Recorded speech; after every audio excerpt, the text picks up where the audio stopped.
So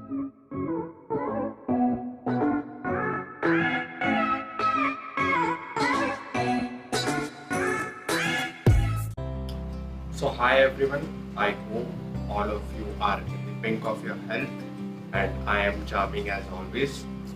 और आज की वीडियो में हम फ्रेंड्स बात करेंगे क्यू कार्ड के बारे में। ठीक है, मैं एक स्टार्टिंग कर रहा हूँ क्यू कार्ड सीरीज की, जिसमें एक Q card I will be giving you with in a period of 2 to 3 days। सो आज का जो हम क्यू कार्ड करेंगे वो होगा describe an old person that you respect the most, or tell something about an old person that you respect the most। ठीक है, तो ये आज अपना क्यू कार्ड होगा। अब क्यू कार्ड स्टार्ट करने से पहले, before starting this cue card, I have several you can say advices to give to you. अब मैंने काफ़ी सारे स्टूडेंट्स को देखा है कि इंट्रो में बहुत ज़्यादा कंफ्यूज हो जाते हैं, फिर एंड कैसे करना है क्यू कार्ड, इसमें बहुत ज़्यादा कंफ्यूजन होती है। हालांकि ये बहुत सिंपल होता है। अब हमारी स्टूडेंट्स के पता प्रॉब्लम क्या होती है, जो सिंपल चीज़ें होती हैं उसको भी हम हार्ड बना देते हैं। We make the simple things harder than you have expected. तो इस चीज़ को हमें बाहर निकालना है। अब एडवाइस में मैं 2-3 चीज़ें बताऊंगा आपको। पहली चीज़ होती है इंटोनेशन। पहले जिसने मेरे वीडियोस देखे होंगे उसे पता होगा इंटोनेशन क्या होता है। It is the variation in the pitch of this. जहाँ आपको स्ट्रेस देना है, ठीक है, वहाँ आप स्ट्रेस नहीं देते। कॉमा होता है, जैसे सेंटेंस में कई कॉमा, आप पॉज नहीं लेते। कोई कंट्रास्ट शो कर रहे हो आप, वहाँ पे थोड़ी सी you have to give a little bit, or for a second or for a millisecond you have to give a pause, so that the examiner knows that there should be, or there is a contrast, or there is a change of idea that you are describing। तो ये mistake होती है। Intonation की बात होगी। उसके बाद बात आती है जी स्पीड। अब इसमें बहुत सारे बच्चों को ये कंफ्यूजन रहती है कि अगर हम बहुत तेज बोल रहे हैं तो it counts into the fluency. That is completely wrong. ठीक है, अब आप खुद सोचिए, आप कोई चीज जल्दी बोलने की कोशिश कर रहे हैं, या तो कोई होगा कि नेटिव स्पीकर है, ठीक है, जिसको they are been in that situation, और they are persistently speaking English for the past 20 to 25 years। For them it is easy to speak fast। पर जो हमारे नेटिव्स है, जैसे इंडिया के हो गए, जो एशियन कंट्रीज के हैं स्पेशली, तो अगर आप जल्दी बोलने की कोशिश करेंगे तो आप अपनी स्पीच को हैम्पर कर रहे हैं। ठीक है, और इसका फ्लुएंसी से कोई लेना। फ्लुएंसी क्या होती है कि आप जो बोल रहे हैं सही बोल रहे हैं, इंटोनेशन का ख्याल रख रहे हैं, ये सब फ्लुएंसी में काउंट होता है। ये नहीं होता कि आप बिना रुके आप बोल रहे हैं, ज़्यादा पॉजेस नहीं ले रहे लंबी, ये होती है फ्लुएंसी। ये नहीं कि आप बोल रहे हो, बोले जा रहे हो, कोई वेरिएशन नहीं पता चल रहा है उसमें, बस आपने बोल के खत्म कर दिया। This is not fluency. ठीक है, तो फ्लुएंसी पे ध्यान देना, इंटोनेशन पे ध्यान देना। बाकी जो चीज़ है क्यू कार्ड में स्पेशली बच्चे ईडियम्स का यूज ही नहीं करते। अगर आप बैंड डिस्क्रिप्टर देखोगे, मैं स्क्रीनशॉट भी आपको मिल जाएगा यहाँ पे, you can see the screenshot on the screen. And starting from 6 to 9 bands आप देख लेना फ्लुएंसी में क्या लिखा होगा। Little use of idiomatic expression, correct use of idiomatic expression. तो जितने भी कॉलम्स है उसमें आपको ये इडियोमैटिक एक्सप्रेशन, और what are you doing, what are the students specially doing, they are not using them at all. आपको अंदाजा भी नहीं होगा कि आप कितनी एनहांस कर सकते हैं अपनी speaking skills if you are using idioms not only in the cue card but in the intro as well as the follow up questions. So keep that in mind. अब अपनी कौन सी बात होगी, इंटोनेशन की भी बात होगी, अपनी फ्लुएंसी की बात होगी, इडियम्स की भी बात होगी। बाकी जो फोर्थ मिस्टेक होती है क्यू कार्ड में, या तो आप काफी शॉर्ट कर देते हो कोई चीज, या आप 3 मिनट तक बोलते हो। अब वहाँ पे एग्जामिनर के पास इतना टाइम नहीं होगा कि they will listen to your cue card for at least 3 minutes. They will stop you. I'm damn sure that they will stop you at 2 minutes because they have other students also to take care of. आप अकेले नहीं जाते. उस दिन आपने देखा होगा lobby में या यहाँ पे भी आप बैठे होंगे for the waiting room. There are several students. They are also raring to go for that. Raring to go ये भी इडियम है, जैसे आप एक्साइटेड है, ठीक है, तो आपके साथ और भी कई सारे लोग होंगे जिनका जाना होगा वहाँ, ठीक है. आप नर्वस भी फील कर रहे होंगे. You must be having butterflies in your stomach, ठीक है. तो ये सारी इडियम्स है जिसका हमें यूज करना चाहिए. अब बात थी जो फास्ट और स्लो की. हम क्या करते हैं,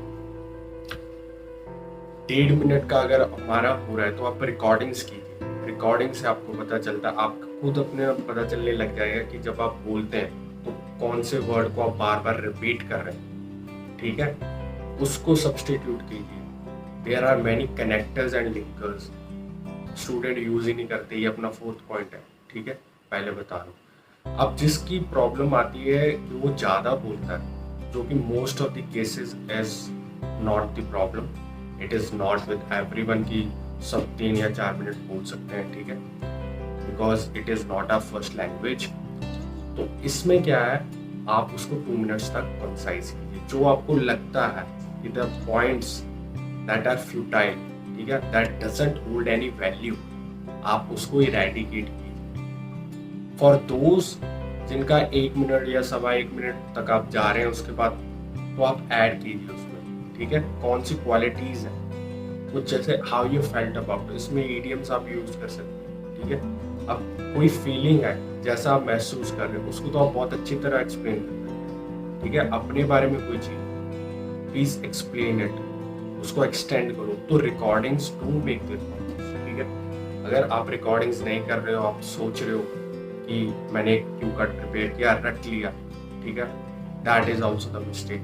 आप रट के वहाँ चले जा रहे हो, वहाँ पे क्यू कार्ड थोड़ा सा चेंज आ गया, you haven't got that understanding, ठीक है.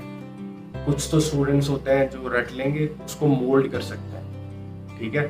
They can take the cue card which they have prepared and can mould into another one. But कुछ स्टूडेंट्स क्या है कि रट लिया जी, वहाँ पहुँच के क्यू कार्ड मिलता जुलता है, ठीक है, पर उसकी सेंस चेंज हो गई. अब आपने क्या किया, आपने तो जो याद किया वो ही आप बोलने लग गए, ठीक है.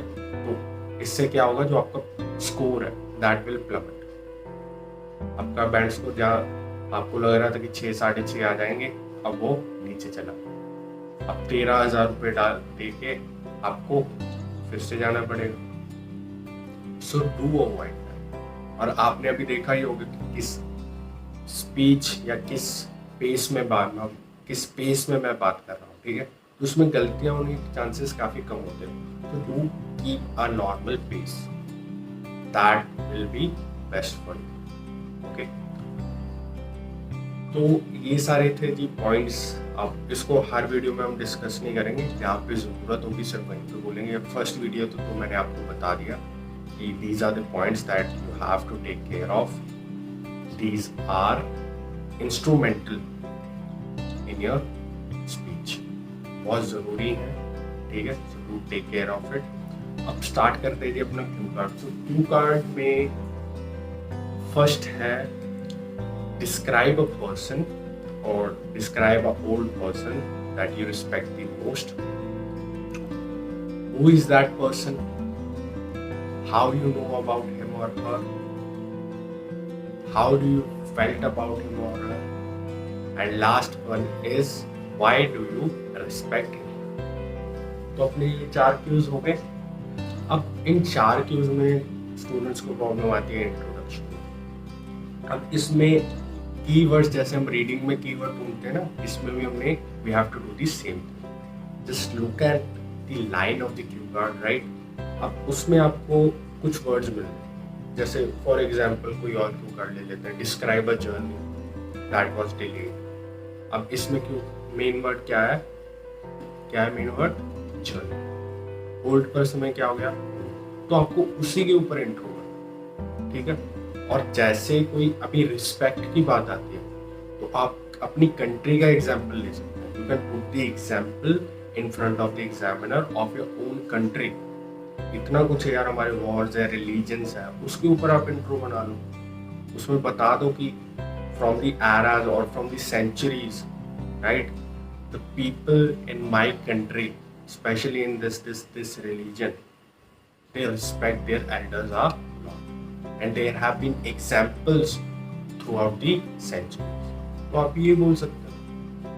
इंट्रो को आपने ज़्यादा क्या कहते हैं हवा नहीं बनाना, ठीक है। उस चीज़ में intro be relaxed, heart beat control में लाइक। अब मैंने देखा होता है यार, इट्स अ नॉर्मल थिंग, ठीक है, कि आप गए, आपकी हार्ट बीट एकदम इंक्रीज हो गई। अब हार्ट बीट इंक्रीज हो गई तो आप बोल भी नहीं पाओगे इजीली। तो जैसे ही आपने अंदर जाना है तो relax, have a deep breath, ठीक है, 3 से 4 बार आप सांस लो लंबी, ठीक है, pump more oxygen, then go relax. और इंट्रो क्वेश्चन होते इसलिए होते इसीलिए तो होते हैं कि अगर आपका कॉन्फिडेंस थोड़ा सा लो है तो गिव यू अ पुश, कि जैसे इंट्रो क्वेश्चंस आएंगे you are familiar with that. अब ये तो है नहीं कि आपको इंट्रो क्वेश्चन भी ना बताओ, आपके बारे में पूछ रहे हैं, कौन से एरिया से आप बिलोंग कर रहे हैं, कौन सी स्टडी। तो जब आप ये सब इजीली बोल पाओगे तो आपका कॉन्फिडेंस बूस्ट हो जाए, इसलिए इंट्रो। और इंट्रो जो क्वेश्चंस होते हैं उसको वो ज़्यादा टेक केयर भी नहीं करते, ठीक है, वो सिर्फ स्टार्टिंग में होता है कि आपकी थोड़ा बहुत वो उस पर मार्किंग करेंगे, मेन आपका क्यू कार्ड और फॉलो भी, ठीक है। तो ये हो गया जी फर्स्ट। फिर आता है सेकंड कि how do you know that person. अब काफी सारे सिनेरियोज हो सकते हैं। एक और क्यू कार्ड था, describe an interesting conversation if I am right, so an interesting conversation that you have had with a old person. इसके साथ भी आप रिलेट कर सकते हो, इसलिए आपको अच्छे लगते हैं क्योंकि उनके पास they have a vast knowledge, right, they are always eager to help. ये क्वालिटीज आएंगी, इसके बाद में बात करते हैं। पहले जो सेकंड था कि आप कैसे जानते हैं। अब you may know him from your family, आपकी फैमिली में से कोई हो सकता है, और योर टीचर, कोई टीचर है, ठीक है, कोई ओल्ड पर्सन है that have help you a lot, ठीक है, that have taken drastic steps to help you, तो वो हो सकता है। फिर आपके नेबरहुड में कितने ओल्ड पर्सन, जरूरी नहीं है कि अपनी फैमिली में से जो ओल्ड पर्सन है आप उसकी रिस्पेक्ट करते हैं। आपके नेबरहुड में कोई आपका फ्रेंड होगा, उनके दादाजी होंगे, ठीक है, you have respect for them, you have feelings from them from the bottom of your heart, ठीक है। तो आप ये सारी चीजें इसमें इंक्लूड कर सकते हैं, ठीक है। तो ये बात होगी इसकी। अब जो थर्ड क्यू है हमारा, हाउ यू फेल्ट। अब इसमें एक और पॉइंट जो जिस पे हमें ध्यान देने की जरूरत है, that is the physical description that you will be, right. तो इसमें क्या है, कुछ चीजें जैसे अब पहले स्टार्ट होती है हेयर से, तो हेयर में आप कर्ली, स्ट्रेट ये बोल सकते हैं। अगर कर्ली है तो बोलने का बनता है, वरना स्ट्रेट बोलने का कोई जरूरत नहीं, ठीक है। Then is the colour, grey, silver, this you can use. Next in line is the complexion. अब कलर मत बोलिएगा, बोलना complexion. And in complexion there are 3 parts of it. First one is fair, then dark, and third one is that most of the Indians or the majority of the Indians possess that complexion. किसी को पता? That is British complexion. Brown. Use ना brown people, brown people. You can use British complexion. तो आप ये बोल सकते हो, ठीक है। हाइट के लिए बोल सकते हो आप He stands at 6 feet tall. अब बच्चे इसमें फीट और फुट में कंफ्यूजन डालते हैं। पंजाबी में जैसे फीट को फुट कह देते हैं, 6 फुट का ये कपड़ू, ठीक है। तो इसको अवॉइड करना। Feet and foot both are used to measure something, ठीक है, लेंथ मेजर करने के लिए होती है। अब दोनों का बहुत ज़्यादा डिफरेंस होता है। You can search on the Google, ठीक है, आपको पता चल जाएगा। So do make use of feet He stands at 6 feet tall. Okay. अब ये होगी हाइट की बात. फिर आप वेट में भी थोड़ा बहुत बोल सकते हो. He is a bit healthy. ठीक है. He is skinny बोल सकते हो, लैंकी बोल सकते हो. ये चीज होगी. अब एज की बात आती है. अब एज में जैसे मान लो 80 है, 85 है, 84 है, तो आप बोल सकते हो. अगर मिड में है तो बोल सकते हो he is in his mid 80s. 80s is from 80 to 80. The gap or the length or the duration is from 80 to 80. तो ये हुआ. अब अर्ली के लिए क्या बोल सकते हो? He is in his early 80s, 80, 81, 80. He is in his late 80s, 89, 88. तो आप एज के लिए बोल सकते हो. तो ये होगी फिजिकल डिस्क्रिप्शन. इसमें अगर आपको कोई लगता है और कोई पॉइंट है तो आप कमेंट सेक्शन में पूछ सकते हैं. ठीक है, कोई डाउट वगैरह होगा. अब जो थर्ड चीज आती है, इसमें आप पूछेंगे क्या आपकी फीलिंग्स कैसी हैं. ठीक है, थर्ड और फोर्थ को हम कंबाइन कर सकते हैं कि how do you feel about. बहुत आप हैप्पी होते हैं. You are always, you behave like a dog with the 2 tails. This is also an idiom when you are around him और जब आप उनके साथ होते हैं तो आप इतना खुश होते हैं. ठीक है, क्यों होता है कि आपको नॉलेज मिलती है. बहुत सारी लोगों की वो हेल्प करते हैं. ठीक है, काफ़ी जो भी लोग आते हैं उनके बाद निराश होकर नहीं जाते. They do not feel disappointed when they meet them. ठीक है, जब कोई if the persons that are coming for the village और the city to meet him और her specially, they get valuable advice. They are not disappointed with them. Okay, तो ये बोल सकते हो. तो हेल्प का हो गया, कम्युनिटी सर्विस करते हैं, टीचर्स की हेल्प करते हैं, तो ये हो गया. बाकी जो लास्ट वाला है कि आप क्यों ज़्यादा रिस्पेक्ट करते हैं. अब आप किस पर्सन को रिस्पेक्ट करेंगे? जो आपके ओपिनियंस को वैल्यू देते हैं. ठीक है, अ पर्सन वो रिस्पेक्ट्स योर ओपिनियन. ठीक है, जो आपको समझता है, वो have a keen understanding of, वो is fond of listening to, वो इज अ गुड लिसनर. ये सारी क्वालिटीज होती है. जो आपको ध्यान से सुने, आपकी बात को माने. ठीक है, आपको अच्छी एडवाइस दे, इसलिए आप उस पर्सन की रिस्पेक्ट करते हैं. अदरवाइज कोई पर्सन आपको गालियां बक रहा है, ठीक है, इज यूजिंग फाउल लैंग्वेज, आपके ओपिनियंस को धज्जियां उड़ा रहा है, is not concerned about your opinions. ठीक है, he or she treats you like a trash. ठीक है, तो ये सब सिनेरियो में आप उसकी रिस्पेक्ट करोगे नहीं ना. तो यही चीज है, आपको इसी से रिलेट करना है. ये आपके ओपिनियंस को मैटर करता है. इज अ गुड लिसनर, आपको नॉलेज प्रोवाइड करता है. He has vast knowledge, he has abundance of knowledge. ठीक है, he is a human encyclopedia, you can use this. He has a keen interest in politics, तो आपका interest उसके साथ match करता है, उनके साथ मैच करता है. ठीक है, तो ये सारे पॉइंट्स आए. तो अब मैं आपको let's see this cue card and action. I will be speaking it for at least 2 minutes.